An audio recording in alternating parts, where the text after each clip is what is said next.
3월 21일 복된 주일 아침입니다. 우리 존귀하신 하나님께 우리의 신앙을 고백합니다.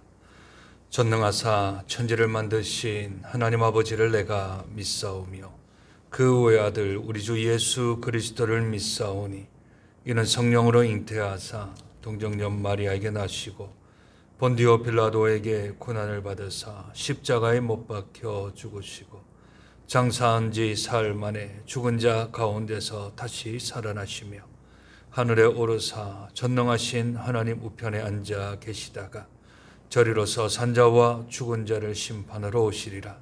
성령을 믿사오며 거룩한 공회와 성도가 서로 교통하는 것과 죄를 사하여 주시는 것과 몸이 다시 사는 것과 영원히 사는 것을 믿사옵나이다. 아멘. 찬송가 90장. 주 예수 내가 알기 전 날 먼저 사랑했네. 그 크신 사랑 나타나 내 영혼 거듭났네. 주 내 맘에 늘 계시고 나 주의 안에 있어 저 포도비유 같으니 참 좋은 나의 친구. 찬송가 90장 우리 하나님 앞에 찬송 올려드립니다. 주 예수 내가 알기 전 날 먼저 사랑했네. 그 크신 사랑 나타나 내 영혼 거듭났네. 주 내 맘에 늘 계시고 나 주의 안에 있어 저 포도비유 같으니 참 좋은 나의 친구. 내 친구 되신 예수님 날 구원하시려고 그 귀한 몸을 버리사 내 죄를 대속했네. 나 주님을 믿으며 그 손을 의지하고 내 몸과 마음을 바쳐서 끝까지 충성하리. 내 진실하신 친구여 그 은혜 내려주사 날 항상 보호하시고 내 방패 되옵소서. 그 풍성한 참 사랑을 네 능히 그늘 소냐 날 구원하신 예수는 참 좋은 나의 친구. 아멘. 하나님 말씀 에스겔 15장입니다. 구약 성경 1168쪽 정도에 있습니다. 에스겔 15장 말씀 우리 함께 교독합니다. 여호와의 말씀이 내게 임하여 이르시되 인자야 포도나무가 모든 나무보다 나은 것이 무엇이랴. 숲속의 여러 나무 가운데 있는 그 포도나무 가지가 나은 것이 그 나무를 가지고 무엇을 제조할 수 있겠느냐. 그것으로 무슨 그릇을 걸 못을 만들 수 있겠느냐. 불에 던질 땔감이 될 뿐이라. 불이 그 가운데서도 태웠으며 제조에 무슨 소용이. 그것이 온전할 때에도 아무 제조에 합당하지 아니하였거든. 하물며 불에 살라지고 탄 후에 어찌 제조에 합당하겠느냐. 그러므로 주 여호와께서 이같이 말씀하시니라. 내가 숲을 가운데 있는 포도나무를 불에 던질 땔감이 되게 한 것 같이 내가 예루살렘 주민도 그같이 내가 그들을 대적한즉 그들이 그 불에서 나와도 불이 그들을 사르리니 내가 그들을 대적할 때에 내가 여호와인 줄 너희가 알리라. 내가 그 땅을 황폐하게 하리니 이는 그들이 범법함이니라. 나 주 여호와의 말이니라 하시니라. 아멘. 색깔은 어떤 상징을 뜻하는데 아주 좋은 도구가 되어집니다. 우리 기독교에도 색깔들을 어떤 상징성 있는 것으로서 여기기도 하지요. 우리나라는 조금 덜하지만 서양에 가면 이제 다음 주 종려주일이 되어지면 거의 대부분의 남성들은 빨간 넥타이를 메고 옵니다. 그리고 여성들은 빨간색 계통의 옷들을 입고 오지요. 그래서 전체가 빨간 물결이 교회 안에 이렇게 휘몰아칩니다. 왜 빨간 옷을 입을까요? 십자가에 달리신 예수님을 의미하고 기념하는 의미에서 빨간 넥타이, 빨간 옷들을 입고 옵니다. 아직도 미국에서는 부활절이 되어지면 어르신들 가운데, 여성분 가운데는 거의 흰색 한복을 입고 오십니다. 70년대, 80년대 이민을 오셔서 그때 그 감정, 그 모습으로 해서 요즘 우리 한국에서는 잘 보기 힘든데 미국에서는 이 부활절날 흰 한복을 입고 오시는 것을 많이 보게 되어지고, 남성분들은 다 흰색 넥타이를 다 맵니다. 무슨 의미일까요? 우리 예수 그리스도께서 세마포 옷을 입고 이 땅에서 하얗게, 또 이 세상에 어떤 세탁한 것보다도 더 밝고 맑은 그런 부활을 상징하는 의미로 흰색을 그렇게 사람들이 의미 상징을 둡니다. 12월 달이 되어지고 성탄이 되어지면 거의 두 가지 색을 공존시킵니다. 한 가지는 녹색이고 한 가지는 빨간색입니다. 대부분의 사람들이 녹색이나 빨간색을 그냥 녹색, 빨간색을 한 가지만 하는 게 아니라 이 두 가지를 함께 혼용을 해서 목도리를 녹색으로 한다든지 옷을 빨간색으로 한다든지, 아니면 가지고 있는 스카프나 또는 넥타이나 이렇게 해서 녹색과 빨간색을 겸하여서 성탄, 생명을 상징하는 녹색과 예수 그리스도를 상징하는 빨간색을 혼용하여서 그렇게 옷을 데코레이션하는 모습도 보게 되어집니다. 포인세티아라는 식물을 아십니까? 포인세티아. 이 식물은 참 신기한 식물입니다. 왜냐하면 꽃은 없고 잎만 가지고 있는 그런 식물인데, 제일 위에 있는 잎은 빨간색이고요, 밑은 녹색 잎을 가지고 있습니다. 그래서 빨간색과 녹색이 혼용되어져 있어서 거의 성탄절 어간에는 이 포인세티아라는 식물이 거의 교회를 도배를 합니다.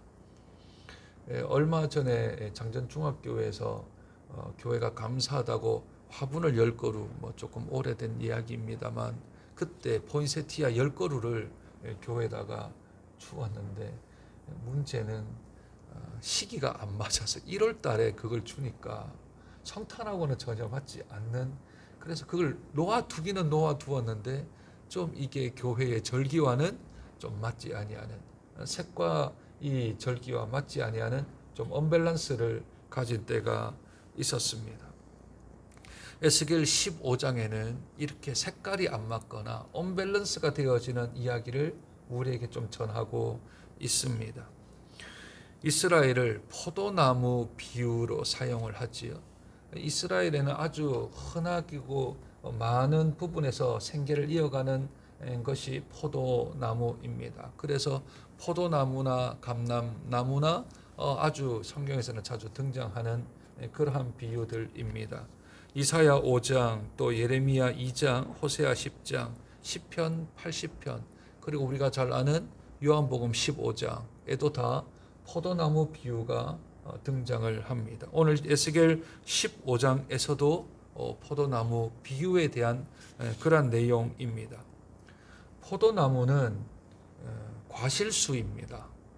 포도나무에 쓸 수 있는 것은 과실, 과육을 채취하여서 그것을 직접 먹든지 안 그러면 짜서 포도즙을 내어서 보관을 하든지 하는 과실수이지요. 과실수 외에는 포도나무로 쓸 수 있는 게 별로 없습니다. 포도나무가 등굴가여서 이것을 불에 던지면 탁탁하고 밖으로 뭔가 튀어서 사람에게 위협을 가할 수가 있습니다. 그래서 포도나무 가지, 그 줄기들은 땔감으로도 잘 사용하지 않지요. 그런데 이 포도나무가 이 밭에 있지 아니하고 산에 있으면 어떻게 될까요? 사람이 관리하지 아니하고 그러면 들포도나무가 되어지겠지요. 사람이 먹을 수 없는 과실들을 그렇게 맺게 될 것입니다. 그렇다면 들포도나무는 사람이 먹지도 잘 못하고 그렇다고 그것을 베어서 땔감으로 쓰기로도 좀 어려운 이도 저도 아닌 포도나무는 밭에서 농부의 정성을 통하여서 그래서 포도를 수확을 해야 되는데 들에 있다라고 하는 것은 버려졌다라는 것 아니겠습니까? 땔감으로도 또는 과실로도 전혀 사용할 수 없는 그런 버려진 것이 포도나무가 됩니다. 오늘 숲속 버려졌다고 하는 것은 바벨론을 뜻하는 것이고 포도나무는 이스라엘을 뜻하는 것입니다. 오늘 2절 한번 보실까요? 인자야 포도나무가 모든 나무보다 나은 것이 무엇이랴? 숲속에 여러 나무 가운데 있는 그 포도나무 가지가 나은 것이 무엇이랴?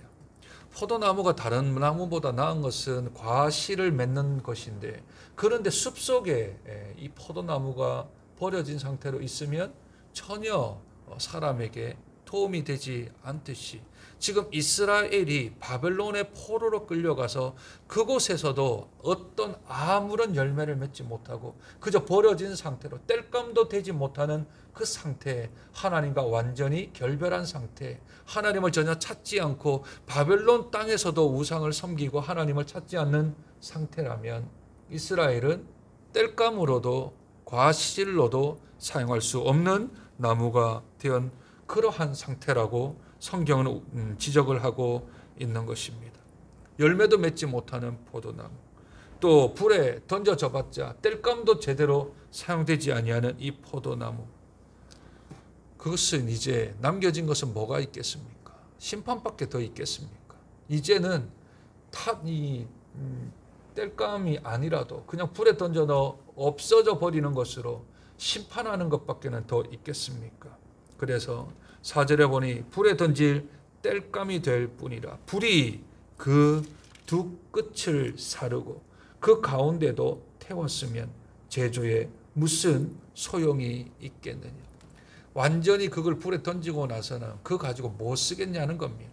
그냥 그것은 불로 없어질 그러한 재와 마찬가지라는 것이지요. 그러나 이 불이라는 것이요, 심판을 의미하기는 합니다. 죄로 만들어 버리니까 그러니 심판을 뜻하기도 하지만 그러나 다른 한편으로 보면 재련하고 정련시키고 연단시키는 작용도 하는 것이지요. 만약 이것을 그냥 심판으로만, 불에 던져진 포도나무 떨기가 심판으로만 한다면 이 구절은 별로 필요 없습니다. 7절 한번 보실까요? 내가 그들을 대적한즉 그들이 그 불에서 나와도 불이 그들을 사르리니 내가 그들을 대적할 때에 내가 여호와인 줄 너희가 알리라. 이 구절이 과연 필요할까요? 불에 넣어서 심판을 하는데 굳이 하나님이 대적하여서 그들을 태우고 있는데 굳이 그 타고 있는 포도나무가 여호와인 줄 인식하는 것, 여호와인 줄 아는 게 뭐가 필요합니까? 그냥 없어져 버리면 되지요. 그런데 타는 가운데서도, 죄가 되어지는 그 가운데서도 하나님이 원하시는 것은 그들이 하나님을 여호와인 줄 알리라. 하나님을 여호와인 줄 알게끔 하기 위하여 지금 불을 떼고 있는 겁니다.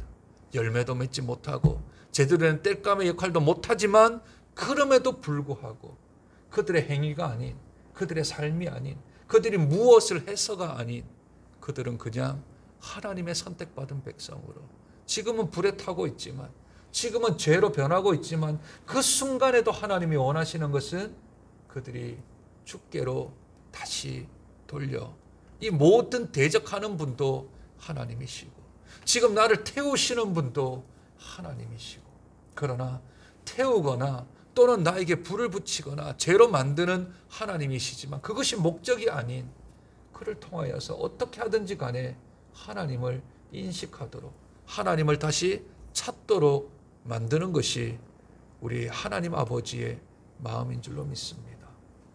이러한 내용이 고스란히 담겨져 있는 것이 요한복음 15장입니다. 저가 내 안에 내가 저 안에 있으면 과실을 많이 맺나니 저가 나를 떠나서는 그 어떤 열매도 맺지 못하느니라. 가지가 나무에 붙어 있어야 할 때만 과실을 맺는다 했습니다. 그러니 떨어져 나가봤자 불에 태워질 뿐이고 어떡하든지 간에 붙어 있으면 어떡하든지 간에 하나님 안에 있으면 어떡하든지 예수 그리스도와 접해 있으면 그러면 그들은 과실을 많이 맺나니. 우리 예수님께서도 똑같은 이야기를 다르게끔 요한복음 15장에 하고 있지요. 그러니 하나님이 우리를 징계하시거나 하나님이 우리를 연단시키거나 하나님이 우리를 정련하고 재련할 때에도 그때에도 하나님은 우리를 유기하거나 버리신 것이 아니라 그 순간에도 하나님을 찾도록 그 위급한 상황, 그 억울한 상황, 그 힘든 상황, 그 상태에서도 하나님을 찾기를 원하시는 것이 우리 하나님 아버지의 마음인 줄로 믿습니다. 그렇다면 어떡하든지 붙어 있어야 합니다. 어떡하든지 간에 견뎌야 합니다. 어떡하든지 간에 인내하며 하나님 앞에 있어야 합니다. 그래야 기회가 있지요. 그래야 하나님의 다시 그 죄를 다시 하나님이 재창조하셔서 포도나무로 만들어 주시지 않겠습니까? 사람은 죄를 나무로 다시 회복 못 시킵니다. 그러나 우리 하나님은 다시금 재창조하시고 다시 한 번 더 만들어 주셔서 우리를 다시 성령의 열매를 맺을 수 있는 과실수가 되게 하실 분은 우리 하나님의 능력인 줄로 믿습니다. 그러니 어떡하든지 간에 붙어 있어야 합니다. 어떡하든지 간에 하나님 안에 있어야 합니다. 그러면 다시금 하나님이 기회를 주실 것입니다. 우리 입에서 우리 주님이 하나님이십니다. 나를 창조하신 분이 하나님이십니다. 나를 구속하신 분이 하나님이십니다. 나를 책임지시고 주관하시는 분이 우리 하나님이십니다. 라는 믿음의 고백 붙들고 하나님 앞에 꼭 붙들려 있어 우리 주님의 귀한 자녀와 또한 주님이 원하시는 성령의 열매들을 맺어가는 복된 삶을 살아가는 저와 여러분 되시길 주님의 이름으로 축복드립니다. 하나님, 비록 불 속이라도 비록 고난 가운데서라도 그것이 우리를 하나님을 알게 하는 방편이라면 감수하게 하시고 감당하게 하여 주시옵소서. 행여나 우리의 생각에 버림받았다라고 생각이 들 만큼 아픈 현실이 우리에게 찾아온다 하더라도 그 가운데서도 하나님을 잊지 않고 기억하고 하나님 붙들고 하나님 앞에 나아가는 저들이 될 수 있도록 은혜도 하여 주시옵소서. 하나님은 어떤 방법을 통하여서라도 하나님과 우리의 관계가 회복되기를 원하시는 줄로 믿습니다. 그를 위하여 불 가운데 던지시기도 하고 물 가운데 지나치게 하시기도 하고 고난도 주시고 징계도 주시는 줄로 믿습니다. 주님, 저희가 포도나무 가지이니 나무에 붙어 떨어지지 않도록 하나님 은혜를 도하여 주옵소서. 행여나 아프더라도 행여나 고통스럽더라도 그럼에도 불구하고 우리가 살 길은 우리의 생명은 하나님께 있는 줄로 알아 하나님을 붙들고 주께로 나아가는 저들 될 수 있도록 하나님 축복하여 주시옵소서. 복되고 거룩한 주님의 날입니다. 하나님, 구별된 시간, 구별된 장소, 구별된 행위를 통하여서 내가 하나님 안에 있음을, 하나님이 내 안에 있음을 우리들이 인식하고 고백하고 찬양하는 복되고 거룩한 구별된 이 하루가 될 수 있도록 축복하여 주옵소서. 하루를 여는 이 시간부터 시작하여서 하루를 마무리하는 우리의 머리가 베갯닛에 누일 때까지 하나님을 찬송하는 입술과 하나님을 경배하는 우리의 육체와 우리가 하나님을 인정하는 우리의 영혼이 되어질 수 있도록 주께서 축복하여 주옵소서. 오늘 드려지는 작년의 1부와 2부 예배 그리고 청년부 예배, 주일학교의 영유치부, 유초등부, 중고등부 예배 가운데 하나님의 영이 임재하여 주셔서 오직 하나님 영광 받아주시고 하나님의 이름만이 높아지는 복된 예배를 올려드릴 수 있도록 축복하시되 영과 진리로 예배를 올려드려 하나님이 받으시는 예배가 되어지는 귀한 장전의 예배가 되어질 수 있도록 주께서 은혜 가운데 붙들어 주시옵소서. 오직 하나님만 영광 받아 주옵소서. 오직 하나님의 이름만이 높아지는 복된 이 하루가 될 수 있도록 축복하여 주시옵소서. 존귀하신 예수님 이름으로 기도드립니다. 아멘. 주님, 주님.